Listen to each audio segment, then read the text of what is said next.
अगर आप भी भैरव साधना कर रहे हैं और आपको अनुभव नहीं हो रहे हैं या दिक्कत हो रही है, तो इसके विषय में मैं आज पूरी साधना की जानकारी दूंगा कि काल भैरव साधना में क्या-क्या होता है और लोगों के एक्सपीरियंस कैसे होते हैं और लोगों का मिथ क्या है कि लोग जो यूट्यूब पे आपको दिखा रहे हैं क्या वो रियलिटी है या झूठ है।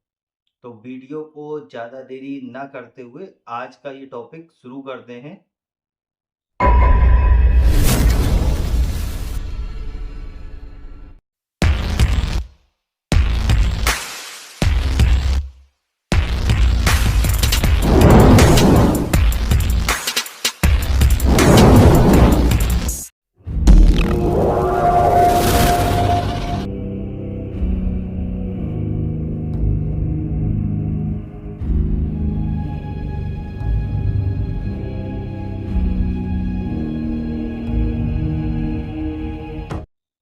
जय महाकाल। साधना ज्ञान चैनल में आप सभी का एक बार फिर से स्वागत है। देखिए, काल भैरव साधना एक उच्च स्तरीय साधना बोलते हैं साधना जगत में। जब भी आप कोई भी ग्रह से परेशान है, किसी देवी देवता के प्रकोप से परेशान है या आपने ऐसे कर्म कर दिए हैं जिसकी वजह से आपको ये दिक्कत हो रही है या कोई भी आपको शत्रु परेशान कर रहा है या आपका कोई भी तंत्र क्रिया होती जा रही है, तब इस साधना को करना चाहिए। सबसे पहला पॉइंट ये होता है। दूसरा पॉइंट ये होता है कि साधना में क्या-क्या चीज़ों की ज़रूरत होती है। तो साधना में आपको गुरु मंत्र और रक्षा मंत्र की बहुत ज़रूरत होती है। जब भी भैरव साधना करना है, तो सबसे पहले आपके पास गुरु मंत्र और रक्षा मंत्र होना ही चाहिए। पहला पॉइंट हो गया इसका। अब आ जाते हैं सामग्री। तो भैरव साधना में सामग्री अलग-अलग तरीके से डिफाइन की जा सकती है। अगर आप सात्विक तरीके से साधना करते हैं, तो भोग में आपको मांस, मदिरा इन सब चीज़ों से दूर रखना है। आपको जो चना होता है, मीठ गुड़ ये सब रखना होता है, तिल रखना होता है, काली उड़द रखनी होती है। ऐसी चीज़ें सामग्री में रखना होता है। दूसरा, अगर आप तामसिक तरीके से करते हैं तो तामसिक तरीके में कुछ और सामग्री हो जाती है, जैसे साबुत तिल हो जाते हैं, साबुत दाल हो जाती है और मदिरा होती है। और प्रॉपर जो अघोर तंत्र के हिसाब से चले, अगर आप समसानिक साधना करते हैं भैरव की, तब उसमें मदिरा के साथ साथ मांस का भी प्रयोग किया जाता है। तो ये तो हो गया एक छोटा सा इंट्रो तरीके से समझ लो। अब आ जाते हैं प्रॉपर साधना। लोग आपको यूट्यूब पे बताते हैं कि भैरव साधना कर, मेरा एक्सपीरियंस देखो भैरव साधना का, मेरा अनुभव देखो भैरव साधना का, मैंने ये किया, मैंने वो किया, मेरा ये अनुभव है, मेरा वो अनुभव। आप लोग ऐसे चक्करों में मत पड़ो, क्योंकि लोगों को पता ही नहीं है कि भैरव साधना में होता क्या है। काल भैरव साधना में कोई, मैंने देखा है कि कोई लाल वस्त्र पहन के बैठा है, त्रिपुंड हवन लगा रखा है, मतलब 3 कोने वाला हवन है। कोई पता पड़ा कह रहा है कि भैरव साधना में किसी की भी आहुति दे दो, मतराई की ही सिर्फ आहुति दे दो, मांस दे दो। ये सब मिथ है भैया। इसके चक्कर में अगर पढ़ोगे तो उल्टा असर पड़ेगा। तो प्रॉपर विधि आज मैं आप लोगों को समझा रहा हूं, समझ लो अच्छे से। सबसे पहले आपको भैरव साधना में रक्षा मंत्र लगाना होता है। जैसे कि अगर आपको कंफ्यूजन हो रहा है तो मेरे 2 पिछले लाइव वीडियो को देख लो, समझ में आ जाएगा। मैं लाइव दिखाता हूँ कि कैसे-कैसे क्या होता है। तो सबसे पहले आप रक्षा मंत्र लगाएँगे, उसके बाद फिर आप पवित्रीकरण करेंगे अपना। ओम अपवित्रो पवित्रता करके पूरा सर्वावस्था गंतरोक्ति या स्मृति पुंडरीकाक्ष भ्रमयंतम शुचिः। उसके बाद अपने तथ्यों को शुद्धि करेंगे। जब तत्व शुद्धि हो जाएगी, तब आपका तीसरा पॉइंट निकल के आएगा कि हो गया कि आपका शिखा बंधन, जो आपकी शिखा होती है उसको, मतलब चोटी जिसे बोलते हैं, उसको टच करके मंत्र पढ़ा जाता है। उसके बाद ओम चिंद्रूपड़ी वाला, वो प्रॉपर विधि में आपको मिल जाएगा। कोई भी ढूंढ लो या मेरी माला वाली यंत्र वाली किसी में भी आपको मिल जाएगा। इसके बाद तीसरा जो आता है चंदन का, चंदन लगाने के लिए ओम चंदनस्य महत्वपूर्णियम वाला पूरा मंत्र। उसके बाद राइट हैंड पे जल लेके और मंत्र पृथ्वी का पढ़ के और जमीन पे छोड़ना होता है, ठीक है, आसन के एक कोने से। इतना होने के बाद आपको गणेश पूजन करना है, गणेश मंत्र का जाप करना है, सभी देवी देवताओं को बुलाना है, आवाहन करना है। उसके बाद गणेश जी का पूजन, जैसे ये गणेश जी हैं उनका पूजन होगा।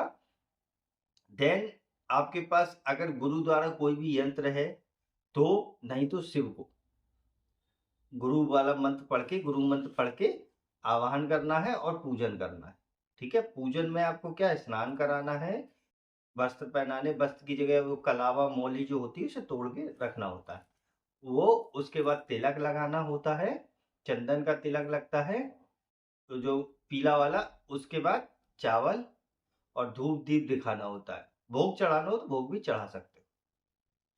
इतना करने के बाद आपको संकल्प लेना होता है, राइट हैंड पे जल लेके, जो भी आपका नाम, आपका पता, आपके पिता का नाम, आप किस जगह पे बैठ के कितने दिन इस साधना को करेंगे, किस कार्य के लिए करेंगे, वो प्रॉपर आपको बताना होता है, ठीक है। वो संकल्प लेने के बाद वो जल जमीन पे छोड़ देना। ये प्रोसेस जो है ये आपको संकल्प वाली सिर्फ पहले दिन ही करनी होती, समझ गए।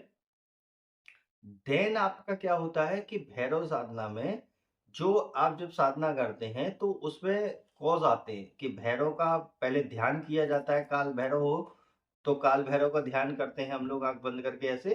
फिर उनका जो छवि है उसको जो गुरु बताता है कि किस बॉडी में किस अंग में उनका स्थान है, वहां पे ध्यान करके उनकी आकृति बनानी होती है। तब उसका जाप कर, तब उनका आह्वान होता है। उसके बाद उसी मंत्र का आप जाप करने से पहले जो मुंडमाला होती, ये देख लो मुंडमाला होती, इससे जाप करते हैं। मुंडमाला के बिना जाप नहीं चलता। और ये मन का ये जो उंगली है ना ये हटानी होती है, ठीक है। ऐसे करके जाप चलते हैं मुंडमाला से भैरव साधना में, हमेशा याद रखना। मुंडमाला ही से ही जाप होगा आपका, जो भी जाप करेंगे मुंडमाला से जाप करेंगे। उसके बाद फिर ऐसे, ये जब सुमेरु पे आ जाए तो ऐसे करके घुमा लेते हैं, ठीक है। इसको जंप नहीं करना, याद रखना। जो सुमेरु है इसको जंप नहीं करते हैं, इसको जैसे लास्ट में आए यहाँ घुमा दिया, ठीक है। ये फिर घूम के आएगा यहाँ तक, जैसे मान लो आ गया लास्ट में, फिर ऐसे घुमा दिया, ठीक। ये होता है जापने। इसी मुंडमाला से ये जागृत होनी चाहिए मुंडमाला, तब आप जाप करेंगे। जाप करने से पहले भोग में आप अगर सात्विक तरीके से काल भैरव साधना कर रहे हैं तो आपको सिंपल सी बात है कि जो गुड़ और हलवा और पुआ ये सब चीजें आपको चढ़ानी होती है। गुलगुला जिसे बोलते हैं ना, आटा और चीनी गुड़ मिला के गोल गोल सेकते हैं तेल में, वो ये सब चीजें। अगर आप राजसिक तरीके से कर रहे हैं तो मदिरा का भी सेवन भोग करेगा। तामसिक कर रहे हैं घर पे तो भी आप मदिरा और सिगरेट चढ़ाएंगे साथ में। और अगर प्योर तामसिक शमशान में कर रहे हैं तो आपको मांस भी चढ़ाना पड़ेगा, डेली की डेली। अगर आप मेरे चैनल पे पहली बार आए हुए हैं तो रेड कलर का सब्सक्राइब बटन दबा दीजिए, या जिसने मेरे चैनल को सब्सक्राइब नहीं किया है वो रेड कलर के सब्सक्राइब को बटन के दबा के बेल आइकन जो है घंटी के आकार का, उस पर क्लिक करके ऑल पिन क्लिक कर दीजिएगा, जिससे कि हमारे चैनल की जो भी लेटेस्ट वीडियो है उसकी अपडेट आपको मिलती रहे। अब इसमें आपका सवाल आएगा क्या मदिरा या मांस मुझे भी खाना पड़ेगा? नहीं। अगर आप कर रहे हैं साधना तो आप जिस दिन हवन करेंगे उस दिन तर्पण मार्जन में जो बचेगा शराब वो आपको खानी पीनी है, सॉरी। और जो मांस है वो डेली आपको सुबह ले जाके कहीं किसी कोने में रख देना है बाहर घर के, जिससे कोई भी डॉगी जो आएगा कुत्ता वो खा सके। इतना आपको करना होता है डेली। तो ये करने के बाद जब आपने ये कर लिया अपना जाप पूरा, तो जाप समर्पित करते हैं ऐसे माला लेके, हे बाबा ये जाप मैं आपके चरणों में समर्पित करता हूँ, जो भी इच्छा है आप मांगना। जब इतना हो जाए, समझ लो इतना होने के बाद फिर आपको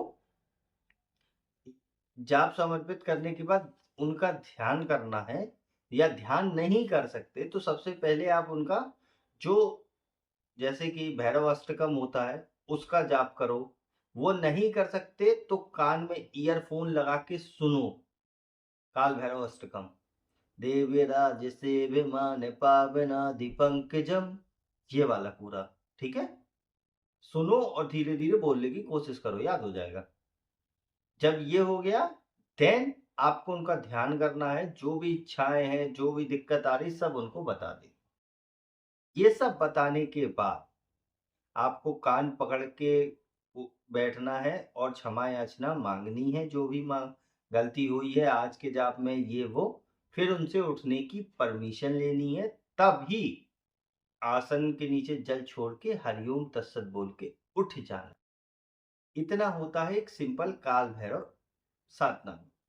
ये साधना 41 दिन भी कर सकता है, 21 दिन भी।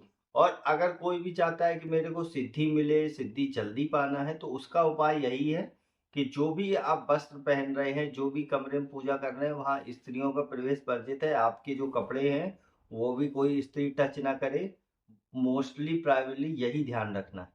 ठीक है, और कोई भी इस चीजों को ज्यादा न देखे ना सुने। ठीक है, जब साधना कर रहे हो तब। जैसे कि मान लो कि आप बैठे हैं, घर में कोई आ गया और आप देख रहा है बाहर का क्या हो रहा है, ये नहीं, टोके नहीं आपको, आप जो कर रहे करते हैं तो। ठीक है, अब इस साधना में अनुभव क्या क्या होते हैं। अनुभव सबसे पहला अगर बेसिक अनुभव बताएं तो आपकी शरीर की ऊर्जा बढ़ने लगती है। जो मूलाधार है वो वाइब्रेट करने लगता है। शरीर ऐसा लगता है जैसे फट रहा हो, खिंच रहा हो, आप ऐसे ऐसे हिलने लगते हैं।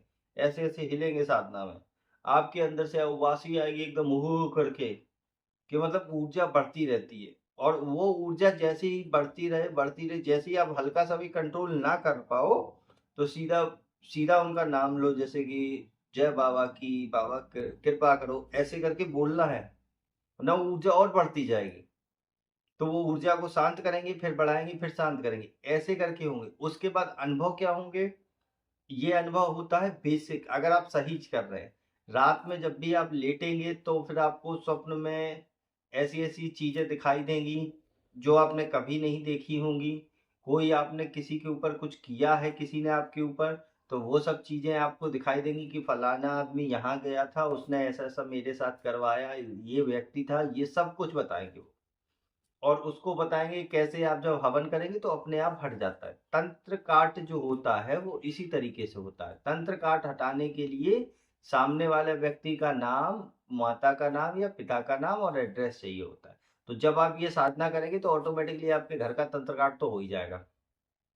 सबसे पहला ये जो बेनिफिट होता है, साधना में अनुभव होंगे, आपको दर्शन होंगे। जब इसको कंटिन्यू करते रहेंगे तो एक दिन ऐसा आएगा कि आपको परछाई के रूप में वो दिखाई देंगे। एहसास आपको रोज होगा, ऐसा नहीं है। जब भी आप मद्रा का भोग लगाएंगे या सात्विक तरीके से, तो आपको ये लगेगा कुछ ना कुछ कम हुआ है। ये बात याद रखना, अगर आपकी साधना सही चल रही है। और अगर गलत तरीके से चल रही है तो आपको भूत प्रेत दिखाई देंगे, उल्टे सीधे सपने दिखाई देंगे, कोई आपको मार रहा है, कोई आपको दबा रहा है, कोई आपको ये कर रहा है, खुजली मचा रहा है। क्यों? क्योंकि जब भी आप मद्रा का सेवन करेंगे, करवाएंगे उनको, तो फिर वो तो लेंगे नहीं, क्योंकि आपकी विधि ही गलत है। तो वो तामसिक सिद्धियां जो इधर जो भूत प्रेत भटक रहे हैं वो लेते हैं।